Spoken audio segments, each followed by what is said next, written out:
Good morning children. ఈ రోజు మనం దగ్గరి పదులను ఎలా గుర్తించాలనేది నేర్చుకుందాం.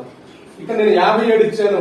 57 50, 60కి దేనికి దగ్గరగా ఉందో మనం గుర్తించాలి. గుర్తించాలంటే ముందు 50 నుంచి 60 వరకు అంకెలు రాసుకోవాలి. ఇక్కడ 57 ఇచ్చాను కాబట్టి 50 నుంచి 60 వరకు అంకెలు మనం రాసుకుందాం. 50, 51, 52, 53, 54, 55, 56, 57, 58, 59, 60. 50 నుంచి 60 రాసుకున్నాం కదా.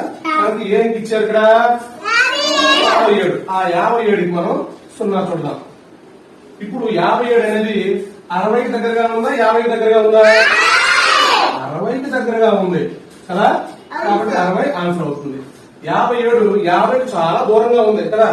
ఇక్కడ నుంచి ఇక్కడ రావాలంటే చాలా నంబర్లు దాటుకుంటూ రావాలి. కానీ 60 దగ్గరికి వెళ్ళాలంటే 2 అడుగులు వేస్తే